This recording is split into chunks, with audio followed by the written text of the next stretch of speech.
รากเหง้าของพุทธศาสนาเฮาก็คือกรรมฐานเด้อวันนี้กรรมฐานล่ะในพุทธปาสูตรพุทธปะสูตรที่พระพุทธเจ้าทรงต่อให้พระมหากัสสปะเถระเจ้ามีผู้เดียวเด้ที่รู้แจ้งในพุทธปาสูตรคือพระมหากัสสปะเพราะพระมหากัสสปะก็เป็นโพธิสัตว์เก่าหรือว่าปรารถนาพุทธภูมิโพธิญาณมาก่อนเหมือนกัน จึงมีคนที่ทำความเข้าใจได้เพียงผู้เดียวเท่านั้นพระมหากัสสปะจึงเป็นผู้รับต่อทรงต่อรับใส่ถ้ำทรงต่อถ้ำต่อมาอีกก็คือในธุดงควัตร13นั่นเอง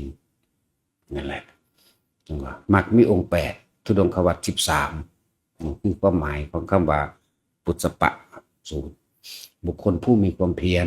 บุคคลผู้ปรารถนาพระนิพพานให้เดินตามมรรคมีองค์8และธุดงควัตร13ข้อกุลบุตรพุทธชินรสทั้งใดที่ได้รับชัยชนะถ้าเฮาทำตามธุดงควัตร13นั่นแหละ ถ้าสัมมาทิฏฐิหมายถึงความเห็นตามความเป็นจริงถูกต้องดีงามแล้วความคิดนะเกิดขึ้นที่ตาหูจมูกลิ้นกายกระทบสัมผัสรู้สึกแล้วคิดไปตามความเป็นจริงการเว้าหรือสัมมาวาจาก็ตามความจริงเว้าโดยมีสัจจะ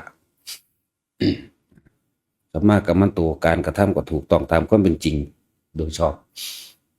สัมมาอาชีโววายโมสติจนถึงสัมมาสมาธิตลอดทั้งการสมถะในธุดงควัตร13เอาข้อใดข้อหนึ่งที่มันเพิ่มเติมปกติที่มันมีอยู่แล้วก็คือบิณฑบาตเป็นวัดถือผ้า3 ผืนหรือเฮาสิเพิ่มฉันในอาสนะเดียวฉันครั้งเดียวเนี่ยที่พวกเขาเห็นอยู่นี่มันก็มีแล้วเด้บิณฑบาตเป็นวัดฉันในอาสนะเดียวฉันในบาทนี่ถือผ้า3 ผืนนี่ก็4ข้อวัดปฏิบัติประเด็นเฮาก็มาเพิ่มเติมนั่นตนเองบัดนี้ก็คือการเดินจงกรมการทำสมาธิมื้อนี้นี่มันก็เป็น5เป็น6บ่ได้เด้นี่หรือบางองค์สิเพิ่มการอันนั้นเนสิกะหมายถึงว่าเพิ่มขอมาบังคับตนเองอีกเนสิกะทุดงจังซี่อาจจะอดเป็นขั้นเป็นข้าวอด3 มื้อ5 มื้อ7 มื้อ10 มื้อก็แล้วแต่อันนี้ต่างหากบางองค์เพิ่นก็ไม่รับอาหารตามสงฆ์เมื่อภายหลังคือปิดฝาบาทแล้วปุ๊บนี่เพิ่นสิบ่รับอีกจังซี่ก็มีก็แล้วแต่อันนี้คือกำหนดเอาเองในบุคคลผู้นั้นจังว่ารากเหง้าของพุทธศาสนาหนทางแห่งความรู้แจ้งหนทางแห่งความรู้แจ้งก็คือกรรมฐานนี่เองนี่แหละที่ว่าพระมหากัสสปะเพิ่นจังบ่ยอมให้ศพเพิ่นถูกเผานำอีกอันนึงรอให้พระศรีอริยะเมตไตรพุ่นล่ะมาเป็นผู้ทำชาปนกิจเผาต่อฝ่ามือต่อเพิ่นมีกรรมต่อกันนำอีกอย่างหนึ่งเพิ่นก็สิคงไว้คือธุดงควัตรนั่นแหละธุดงควัตร13ข้อแต่สิมีอีกองค์หนึ่งมารับต่อทรงมารับต่อรับทอดจากเพิ่นอีกหลังจากเพิ่นเผาไปแล้วพระศรีอริยะเมตไตรเผาต่อฝ่ามือ เดี๋ยวสิมีอีกองค์หนึ่งนั่นแหละว่าที่เขาเจ้าก็ตั้งมันไว้ในใจของเขาเจ้าเองแล้วปุ๊บว่าสิเฮ็ดแบบพระมหากัสสปะองค์นี้เป็นผู้สืบต่อลงไปอีกนั่นแหละในพุทธปะสูตรจึงมีพระมหากัสสปะเถระเจ้าพระผู้ใหญ่องค์นี้แหละรับไว้จังว่าให้พวกเฮานี่เป็นกลบุตรทั้งหลายนี่ได้ทำตามได้สืบทอดต่อมาถ้าขาดกรรมฐานแล้วก็เป็นว่ามรรคผลสิบ่เกิดกับคนผู้นั้นกับผู้บ่ปฏิบัติถ้าผู้ตราบใดที่มรรคมีองค์8กับธุดงควัตรยังคงอยู่ตราบนั้นก็ยังมีพระอรหันต์นี่อยู่ได้หันแหละจึงว่าพวกเฮานั่นปฏิบัติไปเถอะทำไปเถอะเฮาบ่ต้องไปวาดฝันไว้ว่ากูต้องบรรลุดอกแต่ขอให้อยู่ในปัจจุบันเถอะคำว่าปัจจุบันคือลมหายใจเฮานั่นแหละเป็นผู้มีสตินึกถึงแต่ลมหายใจสตินึกถึงกายนึกถึงความรู้สึกแห่งตนเวทนานี่สติกำกับจิตคือควบคุมความคิดนี่มันก็เห็นธรรม ทั้งนอกและในภายนอกและภายในแล้วก็ทำทั้งปวงพร้อมหมดละแหละพวกเขาก็เห็นเป็นธุดงควัตอยู่แล้วอยู่ในนี้มันบิณฑบาตฉันอาสนะเดียวถ้าว่างมือจากบาทสมมุติเขากำลังสันอยู่นี่มันจะได้2 ค่ำหนึ่งกับฉันแต่ลุกออกจากบาทไปแล้วคือไม่ฉันต่อได้นี่ได้จังสิถือเด้อบ่แม่นนั่นแล่นไปเฮ็ดนั่นเฮ็ดนี่ซะก่อนจังกลับมากินใหม่นี่ขาดเรียกว่าธุดงควัตข้อนั้นขาดที่เรียกว่าฉันในอาสนะเดียวหรือฉันในบาทเดียวฉันในบาทขาด3เลยเด้อนี่ นั่นแหละว่าปวดเหี่ยวน่ะแล่นไปเหี่ยวก่อนกลับขึ้นมากินใหม่บ่ได้แต่เลิกแล้วเลิกเลยนั่นแหละมันต้องมีข้อเรียกว่าเด็ดขาดกับตนเองนำนะอันหนึ่งอดเอานั่นแหละเว้ย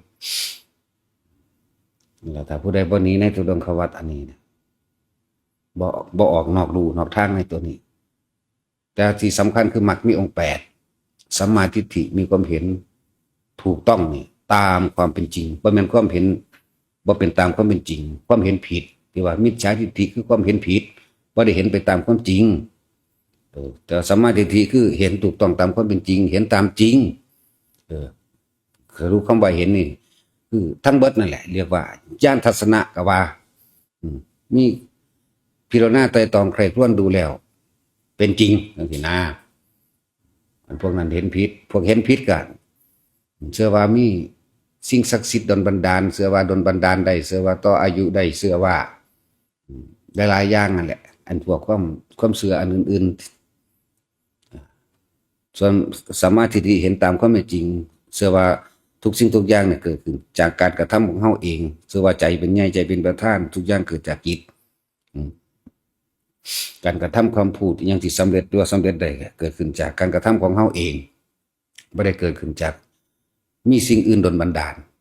บ่มีเทพเจ้าเทวดาทั้งใดมาดลบันดาลอย่างใดนี่สัมมาทิฏฐิก็เลยมีความเห็นจังซี่เมื่อตาเฮาเห็นหูเฮาได้ยินในขณะปัจจุบันสัมมาสังกัปโปนี่คือว่าดำรินี่แปลว่าคิดขึ้นในขณะปัจจุบันเด่นคิดขึ้นในขณะที่เห็นตาเห็นจังซี่คิดไปในทางดีสมมติว่าคนที่มีสัมมาทิฏฐิมีความเคารพนอบน้อมเคารพตาอยู่แล้วไปเห็นดอกไม้ในสระบัวโอ้อยากเอาไปถวายบูชาพระเจดีย์เด้ถวายพระเด้นี่ก็เป็นสัมมาทิฏฐิอีกอันหนึ่งนะแต่ก็เป็นคารวะตาไปในตัวเองเป็นความเคารพไปในตัวเองซึ่งว่าทำบางใดที่ยังมีกรรมฐานอยู่นะยังมีการทำกรรมฐานนั่นคือมรรคผลก็เกิดขึ้นกับผู้นั้นแหละมรรคนี่คือมรรคมีองค์8ผลก็คือการปฏิบัติในธุดงควัตมันสิมีในหันแหละบ่ห่างจากโสดาสกิทาคานาคาจนถึงอรหันต์ดอกว่าพวกเฮาจะถิ่มลากเงามันอยู่นี่แม้นสมัยใดก็ช่างที่พระพุทธเจ้าเฮาเสวยชาติเป็นโพธิสัตว์ว่าถ้าเกิดเป็นคนถ้าบ่บวชเป็นฤาษีก็บวชเพื่อถ้าเกิดในท่านพระพุทธเจ้าองค์ใดองค์หนึ่งที่เพิ่นท่านสิเพิ่นก็ไปบวชเด้นั่นสิเป็นกษัตริย์ราชาอยู่กับช่างเมื่ออายุหรือว่าผมงอกบางที่ก็ว่าถ้าเห็นเส้นผมของเฮางอกแล้วให้สร้างกระบอกนายตัดสั่งตัดผมบอกเฮาเด้องอกเส้นเดียวกับสร้างถอนออกมาเบิ่งปึ๊บนี่งอกแล้วออกบวชโลดมีพุทธเจ้าก็ดีบางประสาทออกบวชตะนุ่มนั่นเรียกว่ากรรมฐานก็เลย บางชาติที่บ่มีพระพุทธเจ้าก็นี่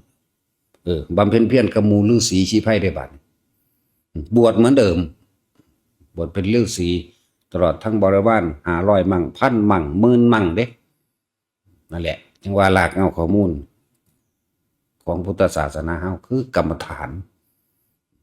สั่นเห็นว่าคือจังหมู่พระสารีบุตรพระโมคคัลลาภาษาลิบุตรบวชเป็นฤาษีมามีฤาษีที่เป็นลูกศิษย์บริวารกันที่ละผู้ละ500นั่นแหละก็จะกสะสมมั่งสั่นก็สะสมกรรมฐานนี่แหละพวกเขาจะถิ่มกรรมฐานถ้าถิ่มกรรมฐานกันมาพ้นนิพพานกับเบิดก็ว่ามรรคก็คือมรรคมีองค์8นั่นแหละถ้าผู้ใดเดินตามมรรคมีองค์ผลก็คือนิพพานนั่นแหละมันจะไปของมันเองหรอกเราชื่อว่ามรรคผลนิพพาน มีความเห็นถูกต้องแล้วมันบ่ซ่าแต่มีความเห็นตามความเป็นจริงละเอียดรอบคอบบ่ฟิวหาข้อโต้แย้งบ่ได้นะพระพุทธเจ้าเฮาทุกภพทุกชาติมานั่นน่ะบางภาษาที่เป็นฤาษีแม้ก็เป็นกษัตริย์กษัตริย์ยังบ่ยอมเป็นกษัตริย์ คือพระเตเมไบเห็นบ่ล่ะเห็นโทษแห่งการเป็นกษัตริย์เห็นโทษแห่งการฆ่าเห็นโทษแห่งหลายๆอย่างในการปกครองทำท่าตัวเองเป็นงวดเปียเสียขาปัญญาอ่อนไปสุดท้ายเราได้16ย่างเขา17 ปีหาวิธีหนีออกบวชในป่าจังใดนะกรรมฐานเล่นกรรมฐานเราพ่อแม่ครอบครัวอย่างต่างๆกับบวชนำกัน3 เมือง 4 เมืองได้บวชนำเพิ่นก็เลยบวชเป็นฤาษีนี่แหละนั่นแหละขนาดเป็นพระราชาบางชาติเกิดท่านพุทธเจ้าก็บวชกับพระพุทธเจ้าองค์นั้นล่ะอย่างสุเมธาดาบทจังซี่แน่ก็บวชเป็นฤาษีเด่นอย่างสั่นก็มีหมู่พวกบริวารออกไปบวชนำจังหวะกรรมฐานนี่นะคือหลากเงาเข้ามูลหลากแก่นของพุทธศาสนาเฮาผู้ใดแสวงหาทางพ้นทุกข์ศึกษามรรคมีองค์8ศึกษาทำความเข้าใจให้ดีอันนี้เป็นมิจฉามรรคเนี่ยอันนี้เป็นสัมมามรรคศึกษาทั้ง2 ทางอันนี้เป็นวิมุตติมรรคหนทางความหลุดพ้นแบบทางเหตุแบบนี้อันนี้เป็นมิจฉามรรคหนทางความหลงจมเป็นแบบนี้ศึกษาเทียบใช้กันทั้ง2 อย่างแล้ว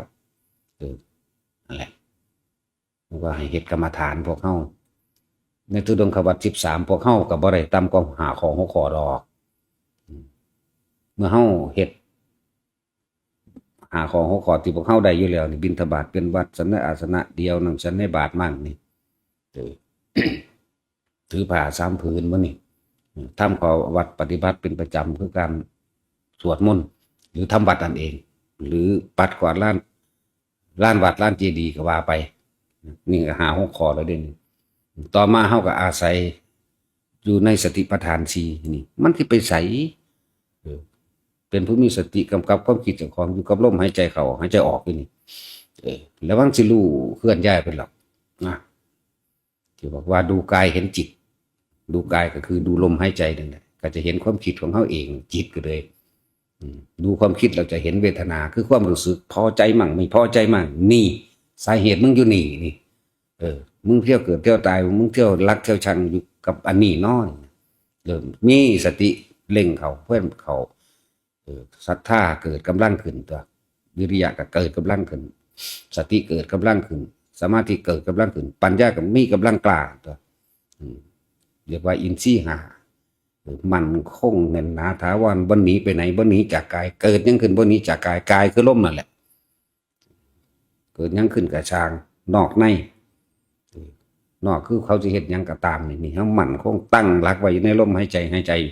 ตลอดไปเรื่อยไผสิเป็นสิตายเฮาก็ต้องตายเหมือนกันนั่นแหละนะในโลกนี้ไผสิไปจัดการผู้ใดได้เฮาต้องจัดการตัวเองเท่านั้นแหละเฮาบ่อาจสามารถไปควบคุมให้ผู้อื่นๆเฮ็ดไปตามดังที่เฮาคิดดอกแม้นจะเป็นเรื่องดีจังสิหันเข้ามาคนผู้นั้นต้องสอนตนเองเหมือนกับเฮากำลังสอนตนเองนั่นแหละฝึกตนเองแหละศรัทธาเกิดมีกำลังกล้าความเพียรพยายามมีกำลังขึ้นเองอีกสติมีกำลังขึ้นสมาธิตั้งมั่นบ่หวั่นไหวขึ้นอีกปัญญาก็ฮู้เห็นประหัตประหารความคิดที่มันพุดขึ้นเรื่องนั้นเรื่องนี้บ่คิดบ่ไหลบ่ไปตามมันก็อยู่ของมันตัวก็วางของมันเองดอกนั่นแหละเฮ็ดอันนึงได้ทั้งเบิดบ่ว่าสิเป็นโพธิปักขิยธรรม37อย่างทำกรรมฐานอันหนึ่งคือสติปัฏฐานนี่รู้ทั้งเบิดล่ะบัดนี้ที่ประธาน4นี่อิทธิบาท4อิทธิหาประหาโพชฌงค์7มรรค8มึงสัมมัติประธาน4มึงอยู่นำกันเบิดเลย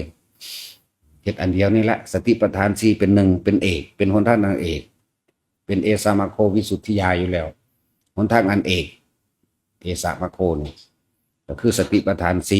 4นั่นแหละเฮาก็ประกอบอยู่แล้วถ้ามองใดบ่มีการฝึกหัดปฏิบัติใน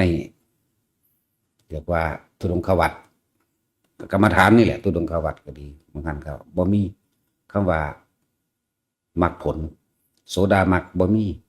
บุคคลผู้กำลังจะทำให้แจ้งซึ่งโสดาบันโสดามรรคเดินตามมรรคอยู่ตรงนี้แต่มันรู้แจ้งในข้อหนึ่งแล้วมันก็มันก็เป็นโสดาปัตติผลตัวนั่นแหละ ทั้งว่าแต่พวกเขานั่นเฮ็ดไปเถอะไม่ต้องไปหวังผลยังมันดอกเพราะผลมันอยู่ในมรรคมรรคมันอยู่ในผลมรรคเป็นต้นผลเป็นปลายการกระทำอยู่นั่นแหละเรียกว่ารู้ลมหายใจเข้าเดินนั่นแหละมรรคจนเฮ็ดไปจนมันตายในลมหายใจนั่นแหละผลจักว่าตายในลมหายใจมันสิมาเกิดกับไผเลยเอาพอ